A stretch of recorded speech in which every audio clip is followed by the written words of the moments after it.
Be me a few years ago, working on a remote project, the kind of job that pays well because nobody else wants to do it. Long hours, tough conditions, and you're stuck with the same group of guys for weeks on end. You either learn to get along or you go crazy.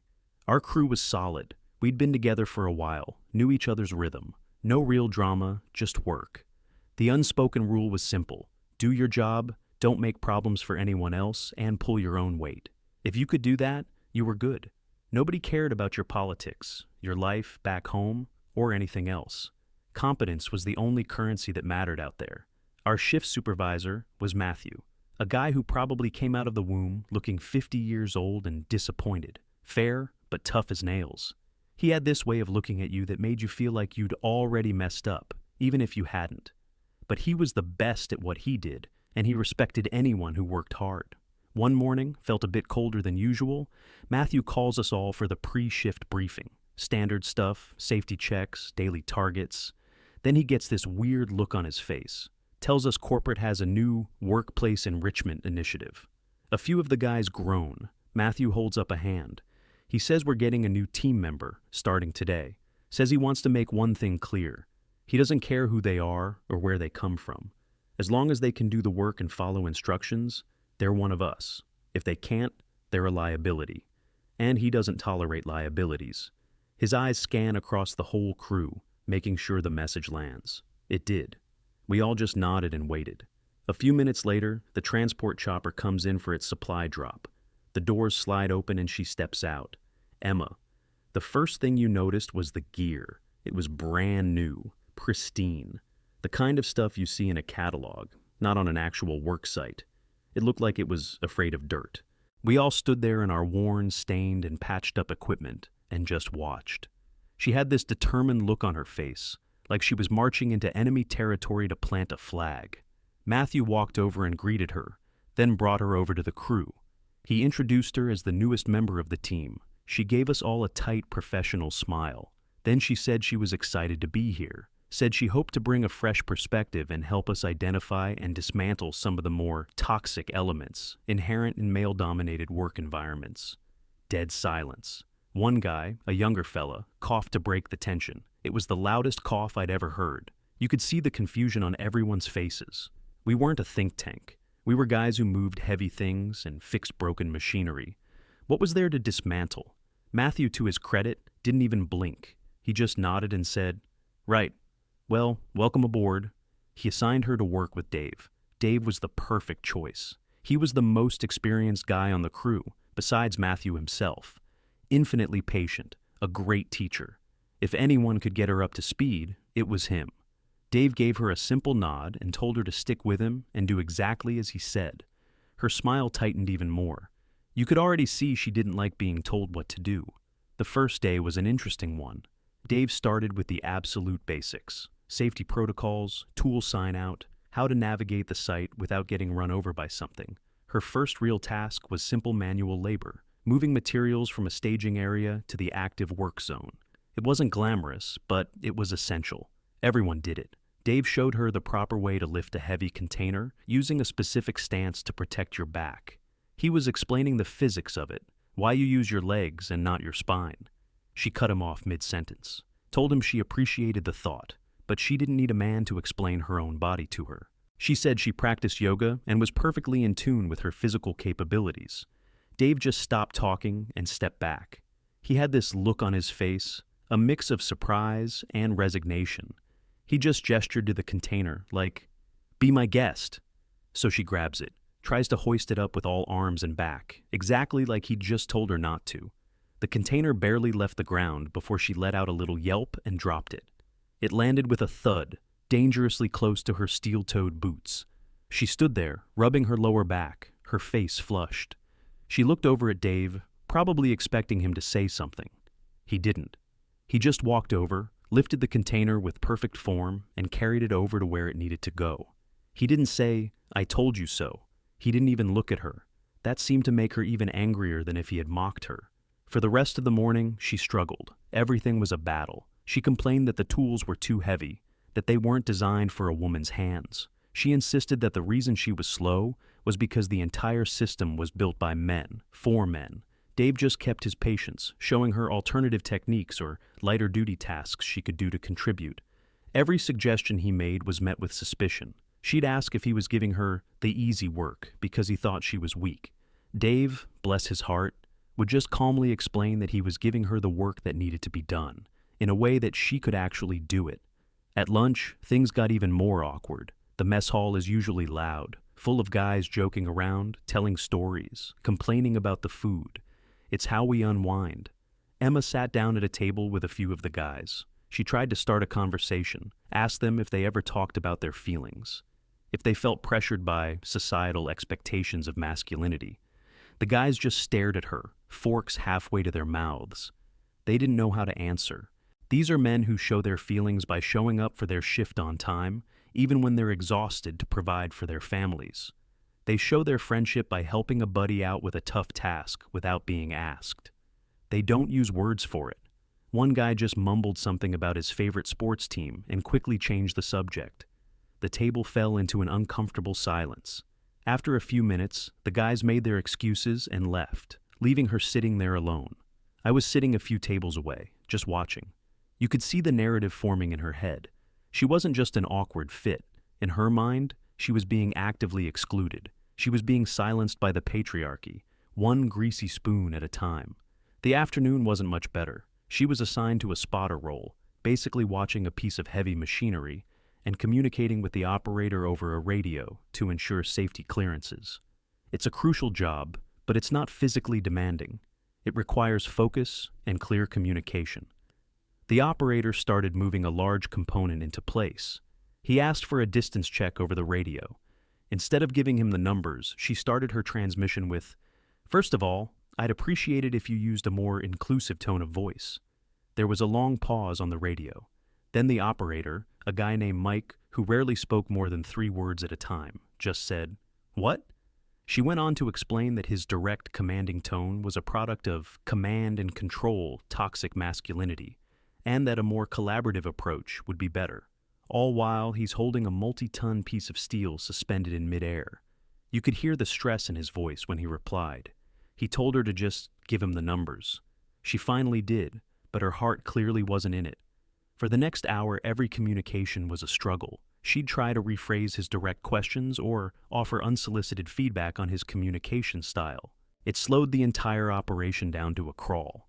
Matthew eventually came over to see what the holdup was. He listened to the radio exchange for about 30 seconds, his face getting darker with each word. He took the radio from Dave, who was overseeing the operation. He just said one word into it. "Emma," she replied, asking what he needed. Matthew's voice was dangerously calm. He told her to answer the operator's questions with only the information requested. No commentary, no suggestions, just the facts. He said if she couldn't do that, he'd find someone who could. She was quiet for a moment, then just said, "Copy." The rest of the shift, she was silent, doing the bare minimum required. The atmosphere was thick with resentment, her resentment of us, and our growing resentment of her being a massive drag on the team. That night, in the common area, was the incident with the calendar. It was this old, faded thing that had been on the wall for years. A promotional calendar from some tool company. It had a picture of a woman in a safety vest and a bikini, smiling and holding some oversized wrench. It was cheesy, dumb, and nobody had paid any attention to it in years. It was just part of the furniture. Emma saw it. She stopped dead in her tracks and just stared at it. You could see the outrage building. She marched over, ripped it off the wall, and tore it in half. She then threw it in the trash can and turned to face the room. There were maybe 10 of us in there, playing cards, watching TV. She announced that this kind of material objectifies women and creates a hostile environment. She said she was disappointed that nobody else had the courage to take it down. The room went quiet. Everyone just looked at her. Then one of the older guys, a quiet man who mostly kept to himself, stood up. He walked over to the trash can, picked out the 2 halves of the calendar, and walked over to the wall. He took a roll of duct tape from a nearby table and carefully taped the calendar back together right where it had been hanging. He didn't say a word to her. He just put it back, smoothed it out, and went back to his seat. The message was clear. "This is our space. You don't get to come in here and change it." Emma was sputtering, speechless. She looked around the room, waiting for someone to back her up, or at least challenge the guy. Nobody did. We all just went back to what we were doing, pretending she wasn't there. It was a brutal social lesson. Out here, you don't win arguments with lectures. You win them with quiet, unshakable action. She stormed out of the room. The next morning, you could tell she'd complained to Matthew. There was a mandatory all-hands meeting before the shift. Matthew stood before us, looking even more tired than usual. He said he'd received a complaint about the workplace environment. He didn't mention Emma by name, but everyone knew. He reminded us of the company's code of conduct and the importance of a respectful workplace. It was a standard corporate speech, but coming from him, it felt hollow. Then he looked directly at Emma. He said that a respectful workplace also means respecting the team's established culture, as long as it doesn't violate safety or basic decency. He said that respect is a two-way street and that it has to be earned. He then said that the most disrespectful thing a person can do on this site is to not do their job properly, as it puts everyone else at risk. He ended the meeting by saying the calendar could stay, but he expected everyone, and he emphasized everyone, to focus on the work. It was a masterclass in management. He addressed her complaint by the book, but also validated the crew's feelings and subtly put her on notice. Emma was fuming. She had gone to the authorities, and the authorities had basically told her to get back to work. Her power play had failed. That was the day she started working with a little notebook. During breaks or any lull in the work, she'd be off in a corner, scribbling furiously. We all knew what she was doing. She was building a case, documenting every perceived slight, every joke she didn't understand, every time someone used a tone she didn't like. It changed the dynamic completely. Before, the guys were just annoyed with her. Now, they were wary. Nobody wanted to be a character in her little book of grievances. The easy chatter and banter that made the long days bearable started to dry up whenever she was around. People would stop talking mid-sentence if she walked by. It was like a black hole of morale. Dave was really feeling the strain. He was still assigned to her, and it was his responsibility to make sure she was working safely. But it was impossible. She questioned every single instruction. If he told her to check the fluid levels on a generator, she'd ask why he was giving her a domestic task. If he asked her to help secure a perimeter, she'd accuse him of not trusting her near the important machinery. It was a no-win situation. He tried to have a frank conversation with her during a water break. I was close enough to overhear it. He told her, in the calmest voice he could manage, that this wasn't about gender. It was about safety and efficiency. He told her that she was a rookie, and rookies, regardless of who they are, need to listen to the veterans to learn the ropes and stay alive. He said, "We've had other new guys, and they all went through the same process. Listen, learn, prove yourself, and then you become part of the team." She listened to his whole speech, her arms crossed. When he was done, she told him that his perspective was skewed by his privilege. She said that the concept of paying your dues was a tool used by the dominant group to haze and control newcomers, and she wasn't going to participate in her own oppression. Dave just looked at her. I saw something break in his eyes that day. The endless patience was gone. He just turned around and walked away without another word. From that point on, he only gave her direct, simple, one-sentence commands. No explanations, no advice, just the bare minimum to keep the work moving and prevent her from hurting herself. Her isolation was now complete. She had successfully alienated every single person on the site, from the greenest new guy to the shift supervisor. She had come here to dismantle a toxic environment. Instead, she had become the toxic element that the entire crew's immune system was trying to reject. And we were only on day 2. The worst was yet to come. The next day was day 3 of the Emma experiment. The mood on site had shifted from curiosity and annoyance to a kind of cold, quiet resentment. Her little notebook was out more often. She'd stand there during a task, supposedly observing, but you could see her eyes darting around, looking for infractions. It was like working with an internal affairs agent who hated you. Guys started double-checking their own work, not for safety, but to make sure they weren't doing anything she could twist into a complaint. The natural flow of the team was gone. Everything was stiff and formal whenever she was within earshot. That morning, we had a job that required some precision teamwork. It involved guiding a large, sensitive piece of equipment into a tight housing. It takes 2 people working in sync. One person operates the winch controls, and the other, the ground guide, gives hand signals to make micro adjustments. Up, down, left, right, slow, Stop. Simple. Effective. A system we'd all used 1,000 times. Dave was on the controls. He tried to give the ground guide role to Emma, probably because it involved no heavy lifting and kept her in a safe, visible position. She refused. She said the system of one person giving orders and the other blindly following was a flawed hierarchical model. She proposed a more collaborative method, where they would both discuss each move before it was made. Dave tried to explain that the whole point of the hand signals was to provide instant, clear, non-verbal communication when noise levels were high and time was critical. You can't have a committee meeting when a 2-ton component is dangling from a cable. She wouldn't hear it. She accused him of being resistant to innovation and new ideas. Matthew was overseeing another task nearby, but he was watching this exchange. He didn't intervene. I think he was letting her have the rope to see what she'd do with it. So Dave, with the patience of a saint, agreed to try it her way. It was a disaster. He'd start to lower the equipment, and she'd hold up a hand and yell, "Wait, let's reevaluate the trajectory." She'd walk around it, humming and looking at it from different angles, while Dave had to keep the tension on the line. What should have been a 10-minute job stretched into 45 minutes. The rest of the crew working on that section had to just stand around and wait. Productivity ground to a halt. Finally, Matthew walked over. He didn't say anything to Emma. He just looked at another crew member and pointed at Emma's position. The guy nodded, went over, and took the guide rope from her hand. Matthew then looked at Emma and said, "Go inventory the supply locker." It was the workplace equivalent of being sent to the corner, a make-work task to get her out of the way so the actual work could get done. She was livid. She threw the guide rope on the ground and stomped off toward the storage units, muttering about how her expertise was being wasted. As soon as she was gone, the new guide stepped in. He and Dave exchanged a quick look, and then it was like watching a ballet, a hand signal, a slight lever movement. Another signal, another adjustment. The equipment slotted perfectly into place in under 2 minutes.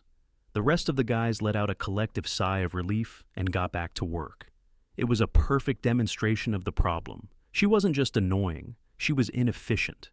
In a job where time is money and efficiency is safety, she was a walking, talking liability. She spent the rest of the day in the supply locker, counting bolts and logging inventory sheets. The mood on the worksite improved dramatically. Guys started joking again. The pace picked up. It was like a storm cloud had passed. That evening, she tried a new tactic. She approached a few of the younger guys in the mess hall. I guess she figured they were more enlightened and might be easier to win over. She sat down and started talking about how the older generation of workers, guys like Dave and Matthew, were stuck in their ways. How they were perpetuating a cycle of toxic masculinity that hurt everyone, including the young men. She told them they didn't have to be like that. They could be allies. They could help her change things from the inside. One of the young guys, a kid who couldn't be more than 20, just looked at her. He said, "Ma'am, with all due respect, Dave taught me everything I know. He kept me from getting seriously hurt my first week here. He's a good man."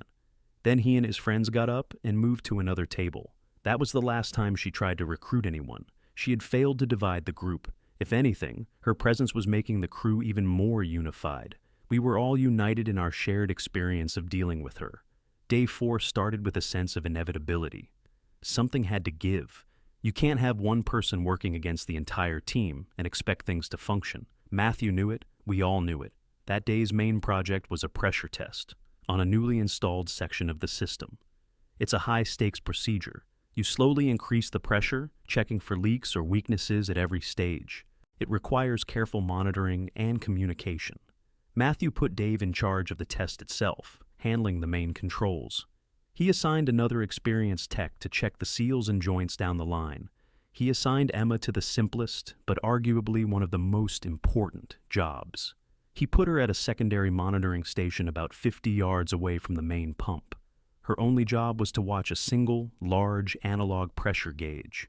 Matthew pointed to a red line on the dial. He told her, "If this needle touches this red line, you press this big red button right next to it. That's it. Nothing else. Don't touch anything else. Just watch the needle. If it touches the line, you push the button." The button was an emergency shutoff, a failsafe. He made her repeat the instructions back to him. She did, with a sullen look on her face. It was a job you could train a monkey to do, but it was critical. If the pressure went over the limit and she didn't hit the button, the whole section could blow. So the test began. Dave started slowly bringing up the pressure from the main console. Everything was going smoothly. The tech down the line was giving thumbs up. I was on a different task nearby, but I had a clear view of Emma's station. For the first 20 minutes, she did her job. She stood there, staring at the gauge, but you could see she was getting bored, agitated. She started pacing back and forth in the small area. She looked over at Dave, who was intensely focused, making tiny adjustments at the main console. She looked at the other tech, who was carefully inspecting the equipment. They were doing the real work. She was just watching a needle, and I think that's what set her off.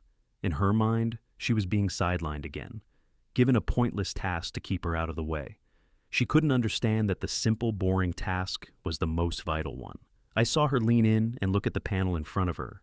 Besides the gauge and the big red button, there were a few smaller valves and switches, clearly labeled for diagnostics and maintenance. They were not supposed to be touched during operation. She must have decided that the pressure was rising too slowly, that Dave was being overly cautious and inefficient. She must have thought she could help speed things up, that she could prove she knew what she was doing. I saw her reach out and turn a small, bright yellow valve right below the gauge. I don't know what she thought it would do. Maybe she thought it was a throttle. It wasn't a throttle. It was the manual bypass for the primary pressure regulator. The effect was instant. Instead of a slow, controlled increase, the system was suddenly hit with the full, unregulated pressure from the main pump. The needle on her gauge didn't just touch the red line. It shot past it in a blur. Before she could even react or think to press the button she was supposed to press, we heard it. A loud bang followed by an ear-splitting roar. A safety valve a few feet away from Dave's console blew. A massive jet of high-pressure steam and scalding water erupted sideways, directly into the area where he was standing. Alarms started blaring across the entire site, red lights flashing everywhere. Dave screamed. He managed to stumble away from the worst of the blast, but his left arm and side were soaked. The whole site went into lockdown. The main system automatically shut down, but the damage was done. Matthew and the site medics were on Dave in seconds, cutting away his sleeve, applying emergency burn treatment. Everyone else rushed to their emergency stations. And in the middle of all the controlled chaos, Emma just stood at her post, frozen. Her face was pale with shock. She was staring at the valve she had turned, then at the chaos she had caused. The look on her face wasn't guilt or even fear. It was a look of complete, utter disbelief, as if she couldn't process that her small, well-intentioned action could have such a catastrophic result. It took about 20 minutes to get the situation fully under control and get Dave stabilized for transport. The burns were bad, but the medics said he'd be okay. He was lucky. If he'd been standing 2 feet closer, it could have been fatal. Once Dave was airlifted out, Matthew, his face like a thundercloud, walked slowly and deliberately over to Emma's station. The rest of us just watched. She saw him coming and seemed to snap out of her trance. The shock was replaced by defensiveness. She started talking before he was even within 10 feet of her. She said it wasn't her fault. The equipment must be faulty. The labels on the panel were confusing. She said she hadn't been given adequate training for this specific scenario. She was already building her defense, constructing a narrative where she was the victim of a poorly run, unsafe system. Matthew didn't say a word. He walked right up to the panel, looked at the valve she had turned, and then looked at her. His voice was quiet, but it cut through the air better than any shout. He asked her, "Did I tell you to touch that valve?" She stammered, "No, but I thought..." He cut her off. "I'm not interested in what you thought." He pointed to the gauge. "I told you to watch a needle." He pointed to the button. "I told you to push a button." Then he looked her dead in the eye. "You had 2 simple instructions. You failed to follow both of them. Instead, you did the one thing you were explicitly told not to do. You touched something you don't understand." He took a step closer. "An experienced man is on his way to a hospital because of you. This project has been set back by days and will cost this company a fortune. You are not just incompetent. You are a danger to this crew." She opened her mouth to argue, her face turning red with indignation. She started to say something about his aggressive tone. Matthew just raised his hand. "You're fired. Pack your things. The transport chopper that took Dave out will be back for you in 1 hour. Be on it." He turned around and walked away, already giving orders to his crew to begin damage assessment. He didn't give her a second glance. She just stood there, speechless for a full minute. The finality of it finally hit her. There was no HR department to appeal to, no committee to hear her grievances. Out here, the chain of command was absolute, and she had just committed the ultimate workplace sin. She had hurt a team member through her own arrogance. We all watched as she did the walk of shame back to her quarters. An hour later, she was standing on the helipad with her bag, her brand new gear now covered in a light layer of grime. She wouldn't look at any of us. As the chopper lifted off, a strange sense of quiet fell over the site. It wasn't celebratory. It was just relief. The tension that had been building for 4 days was finally gone. One of the guys walked past me and clapped me on the shoulder. "Well," he said, "back to work." And that's what we did. A few weeks later, after our rotation was over and I was back home, I got curious. I searched her name online. I found her blog. The top post was a long, rambling article titled, "My Voice Will Not Be Silenced: Surviving the Front Lines of Systemic Workplace Misogyny." She had twisted the entire story into a heroic tale of a lone woman standing up to a brutal backward system. She described the crew as a pack of savages. She claimed Matthew fired her because she was about to expose the site's numerous safety violations. The incident that got her fired? In her version, she had bravely averted a catastrophic explosion caused by Dave's negligence, and he was injured in the process. She was a hero, a martyr. At the end of the article, there was a link to a fundraising page to help support her independent journalism and activism. I just stared at the screen for a minute. I wasn't even angry. I just felt tired. Some people live in a world made of facts and consequences. And some people live in a world made of stories they tell themselves.